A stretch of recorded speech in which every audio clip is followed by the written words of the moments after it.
مين عايز يعمل برجر بيتي بنفس طعم المصنع؟ نص كيلو لحمه مفرومه، 100 جرام دهون، 50 جرام صويا، معلقتين كبار نشا، بصلتين كبار معانا، معلقتين كبار لبن بودر، ملح وفلفل اسود معانا، ديمي جلاس.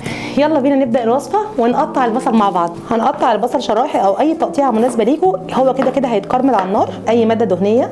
هننزل بالبصل بتاعنا هنكرمله. هننقع الفول الصويا في الميه. معانا نص كيلو لحمه هنحطه في الكبه، معلقتين كبار دهون، معاهم معلقتين كبار نشا، معلقتين صغيرين نيمي جلاس، معلقه فلفل اسود، معلقه ملح، معلقتين كبار لبن بودره، ومعاهم ال 50 جرام فول صويا على نص كيلو لحمه، معلقتين كبار بصل مكرمل.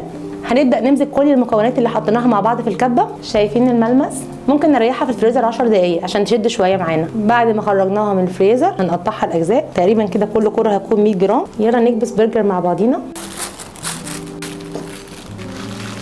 نضغط عليها. اجمل برجر بيتي. شكل البرجر بعد ما كبسناه، لحمه انت هتعمليها بايديكي وهتكون مضمونه، والطعم يسحر في حته تانية. يلا بينا نسوي البرجر سوا ونشوف التست بتاعه.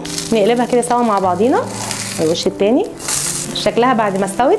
البرجر استوى معانا. يلا نحضر الدريسنج. معانا خيار متقطع قطع صغيره، والجميل في مكوناتنا ان الوصفه كلها بيتي. معانا معلقه كبيره مايونيز، معلقه كبيره كاتشب، معلقه كبيره باربيكيو، ومعانا معلقه كبيره مستردة.